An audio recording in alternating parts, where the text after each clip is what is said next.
पास पहुंच चुके हैं।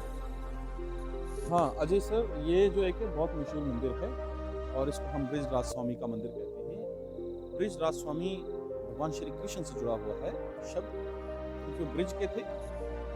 और यहाँ पर जो एक मूर्ति है जिसकी बहुत चर्चा रहती है, वो चित्तौड़गढ़ से मंगवाई गई थी, जिस मूर्ति को स्वयं मीरा कभी उसकी पूजा अर्चना करती थी। और ये मंदिर भी ऐतिहासिक है, ये बहुत पुराना बना हुआ है। ये पेड़ भी ऐतिहासिक है, ये मौलसरी का पेड़ आप देख सकते हैं, ये वहीं से आया था। और मीरा जी की मूर्ति वगैरह ही मंदिर के अंदर मिलेगी, हिमाचल में किसी और मंदिर के जी, अंदर नहीं वो मीरा की भी मूर्ति नहीं है, वो कृष्ण की मूर्ति है। अच्छा। और वो पुराने एक ब्लैक मार्बल से बनी हुई है, कंप्लीटली ब्लैक। वो अपने आप में एक अद्भुत है। और इसके मंदिर के अंदर खास बात यह है कि यहाँ बसोली और कांगड़ा की जो पुरानी कलाकृतियाँ देखने को मिलेंगी, वो जो कला शैली है पेंटिंग की, चित्रकला की, वो आपको देखने को मिलेगी। आइए दिखाते हैं, हमें अभी शूज आरती निकालने चल रही है पड़ेंगे। मंदिर में। आरती चल रही है और बहुत अच्छी आरती चल रही है, अच्छी आवाज़। तो दोस्तों ये काफी बड़ा ये मंदिर है, देख सकते हो आप सामने।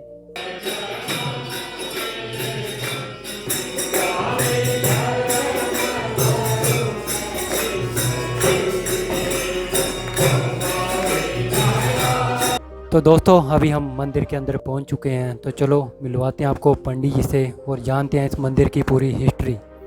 नमस्कार पंडित जी, जय श्री कृष्ण। मैं श्री बृजराज स्वामी मंदिर के पुजारी के होने के कारण यहाँ पे आपको मंदिर की हिस्ट्री के बारे में बता रहा हूँ। यहाँ पे जो विग्रह स्थापित है उसकी पूजा जो थी वो मीराबाई किया करती थी चित्तौड़गढ़ में। तो यहाँ के जो राजा थे, राजा जगत सिंह, वो चित्तौड़गढ़ के राजा के आमंत्रण पर वहाँ पे गए थे। चित्तौड़गढ़ गए तो उनको जो रहने के लिए वहाँ पे कमरा दिया गया, उसके साथ में ही मंदिर था। रात में मंदिर में जो है घुंघरुओं की आवाज़ें और भजन कीर्तन की धुन जो थी वो राजा जी ने सुनी थी। जब उन्होंने मंदिर का दरवाज़ा खोला तो अंदर एक औरत जो है वो भजन कीर्तन कर रही है, नाच रही है। फिर जो पुरोहित था उसने बताया कि ये जो भजन कीर्तन कर रही है, नाच रही है, ये मीराबाई है और ये जो विग्रह है ये मीराबाई और कृष्ण जी का स्वरूप है। तो जब यहाँ से वापस जाना है तो उपहार में यही राजा जी से मांग लेनी है। तब उन्होंने उपहार के तौर पर यही विग्रह जो था वो राजा जी से मांग लिया और अपने यहाँ पे दरबार खास में आके स्थापित किया इसको। बहुत बहुत धन्यवाद पंडित जी। ये एक कला संगम है, अपने आप में अद्भुत है। साक्षात दर्शक तो चाहेंगे इसमें मंदिर में जरूर आना और माथा टेकना। ये स्वयं में साक्षात श्री कृष्ण साक्षात हैं एक प्रकार से। आप देख रहे हैं ये जो मूर्ति है ये एक ब्लैक मार्बल से बनी हुई है और इसमें नक्काशी और इसकी कला, इसमें जो एक कशिश है एक अलग ही प्रकार की है। आप देख सकते हैं ये राजस्थानी शिल्प कला का एक बहुत बड़ा नमूना है। खुद मीरा इनके पाँव में, हाँ ये इनके पाँव में एक पद्म चक्र जी बता रहे हैं, कहीं भी नहीं, पूरे विश्व में ऐसी चीज नहीं है। और पूरे विश्व में मात्र एक ही ऐसा मंदिर है जहां पर कृष्ण जी के साथ मीरा जी की मूर्ति उनको स्थापित किया गया था। बाद में भक्त और भगवान का साक्षात्कार और साक्षात दर्शन इस मंदिर में ही देखने को मिलते हैं। बहुत सारे लोग पर्यटक बन के भी आते हैं और श्रद्धालु, पुजारी सभी यहाँ पर, दर्शनाभिलाषी सभी यहाँ तक पहुँचते हैं। तो दोस्तों अभी हम बेसमेंट पॉइंट पे पहुंच चुके हैं और जहाँ पे काफ़ी सारी चित्रकलाएं की हुई हैं। तो चलो जानते हैं पंकज जी से, वो इन चित्रकलाओं के बारे में हमें बताएंगे। अजय जी, मैं स्वयं चित्रकार हूँ और चित्रकला का बहुत ही बड़ा प्रशंसक हूँ, अनन्य भक्त हूँ एक प्रकार से। आप इस चित्रकला को देखिए, ये आज से मोर देन 400 ईयर्स ओल्ड है और इन सारे चित्रों में भगवान श्री कृष्ण की बायोग्राफी चित्रित की गई है। उन्होंने किस प्रकार से राजा कंस द्वारा भेजे हुए राक्षसों को मारा, इस चित्र को देखिए कितना साफ दिखता था। और यहाँ भी देखिए इस चित्र को देखिए आप, भगवान श्री कृष्ण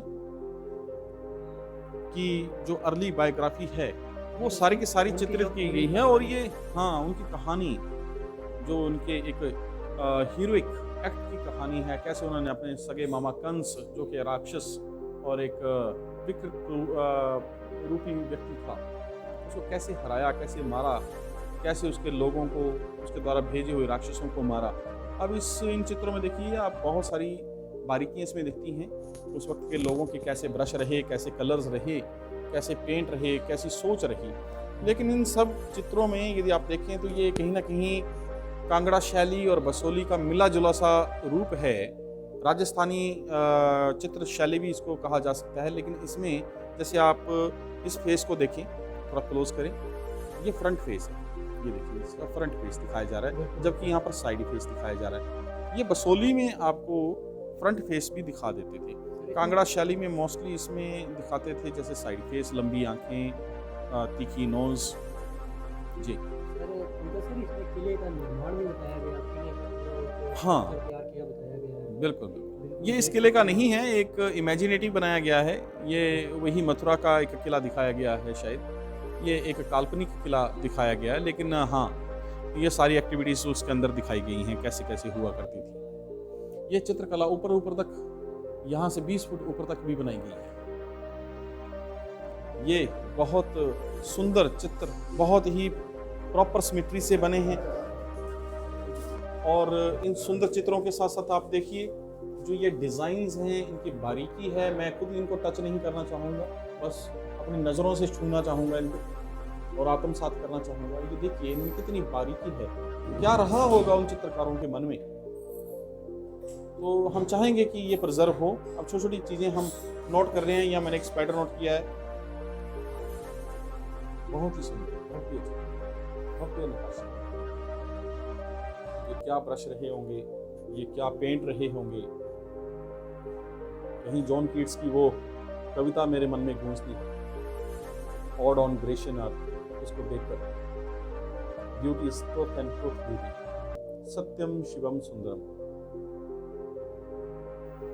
अच्छा समय मिला। अब अजय जी, ये हमारे कमेटी मेंबर्स भी हैं और शर्मा जी हैं, उनके साथ अशोक जी हैं जी। 200 से ज़्यादा लोग इस कमेटी में जुड़े हुए हैं और अभी इनकी मुहिम चल रही है कि जो यहाँ पर नूरपुर की एक स्पेसिफिक चित्रकला रही है, जिसमें बसोली और कांगड़ा आर्ट स्टाइल से या उस जोनर से इसको कांगड़ा चित्र शैली के रूप में जाना जाता है या बसोली चित्र शैली के रूप में जाना जाता है, वो यहाँ पर रही। लेकिन कई कारणों की वजह से अब वो डिके हो रही है। अब उसको बचाने के लिए इन्होंने बहुत बार अप्रोच किया है, सरकार को, सेंटर को किया है। जी शर्मा जी, आप बताएं थोड़ा सा। ऐसा है कि हमने गवर्नमेंट लेवल पर इसका लिया था। पीछे जो दीवार है ब्रिया स्वामी मंदिर के बिल्कुल एडसेंट जो दीवार है, वो गिरने की कगार पर आ गई हुई थी, क्रैक्स वगैरह बहुत थे। तो जो है वो हमारे लोकल एडमिनिस्ट्रेशन और हिमाचल सरकार द्वारा जो भी है, हमें काफ़ी योगदान मिल रहा है। और ये पीछे का काम जो है वो थ्रू पीडब्ल्यूडी कॉन्टैक्ट बेसिस पे हो रहा है। तो इसके लिए फंड जो है वो गवर्नमेंट से प्रोवाइड हुए, गवर्नमेंट से आ रहे हैं। अच्छा, एक बात और कि जैसे आप इस बात का भी ख्याल रखें, जैसे दर्शक आते हैं, पर्यटक आते हैं, श्रद्धालु आते हैं, कभी वो सुंदर चीज़ को ऑटोमेटिकली कहीं टच कर देते हैं हाथ से, तो इसके लिए आपने क्या सावधानियां बरती हैं? उनके लिए हम बार बार उनको आग्रह कर रहे हैं और निवेदन कर रहे हैं, सुपरवाइज करते हैं, उनसे अनुरोध करते हैं कैमरास भी लगे हैं, कैमरा CCTV कैमरे हमने लगाए हुए हैं कि बिल्कुल हाथ ना लगाएं और अपना जो है सफाई का विशेष ध्यान रखें, सफाई का विशेष ध्यान रखें। क्योंकि हमने विजिटर्स के लिए काफ़ी कुछ यहाँ पे जो फैसिलिटी नहीं थी वो सारी प्रोवाइड कर दी हुई, सब कुछ सीटिंग प्लान। अब जैसे कि आजकल कोरोना, अभी कोरोना का पीछे चला हुआ था, तो उसमें सोशल डिस्टेंसिंग और पूरा हमने पूरा ख्याल रखा उसका। जैसे जैसे गवर्नमेंट की इंस्ट्रक्शन आती है, SOP होती है, उसी हिसाब से हम चलते हैं। बहुत शुक्रिया शर्मा जी, आपसे बात करके अच्छा लगा। मांगते हैं गवर्नमेंट से कि ये पेंटिंग जो बची रहे, तो कुछ इसके लिए क्या करेंगे इन पेंटिंग्स को बचाने के लिए, क्या स्टेप रहेगा? हम स्टेट गवर्नमेंट के जो आर्ट एंड कल्चर वालों के हमारे DLO साहब हैं, श्री सुरेश राणा जी, उनसे कांटेक्ट करेंगे और उनसे अनुरोध करेंगे कि वो इस शैली को बचाने के लिए जितना भी हो सके उतना सहयोग करें और इसको आगे तक। क्या शर्मा जी, इसको लैमिनेट किया जा सकता है? जैसे लैमिनेट कर दें तो क्या ये प्रिजर्व हो जाएगी लाइफ टाइम के लिए? या फिर बच्चे हमारे फोटो में ही देखेंगे, हमने तो देख ली, हो सकता है कि आपके बच्चे समान हम हैं और हमारे जो बच्चे आएंगे जब तक वो होशमान होंगे तो वो फोटोज में देखेंगे, यदि आज हम इनको प्रिजर्व नहीं करेंगे तो। पीछे कुछ ऑफिसर्स वगैरह आए थे आज से कोई 1.5 साल पहले, क्यों छोड़ू, ठीक है, कि 1.5 साल पहले आए थे। तो उन्होंने कहा था कि हम इसको लैमिनेट करवाने के बारे में सेंट्रल गवर्नमेंट तक करेंगे आर्ट एंड कल्चरल से। तो उधर से फिर इसका जो है लैमिनेशन का प्रोसेस स्टार्ट। तो अभी लेकिन अभी जैसे दिन प्रतिदिन ये डीके हो रही है तो सरकार को चाहिए कि वो जल्दी स्टेप उठाए ताकि और साल 1.5 साल में जो थोड़ा थोड़ा भी इसका निकल रहा है वो जल्दी हो जाए, ठीक है ना, तो बचे वो। उसके लिए मंदिर कमेटी और हमारे जो शहर के निवासी हैं उन्होंने बहुत सहयोग दिया है और उन्होंने काफ़ी हमें योगदान दिया है। और जिसकी वजह से जो छत में जो लीकेज वगैरह थी, मंदिर की छत के ऊपर जो लीकेज थी उसको वाटर प्रूफिंग करवा दी गई है। और जो वाल्स का काम था, जो बाकी काम था करवा दिया है।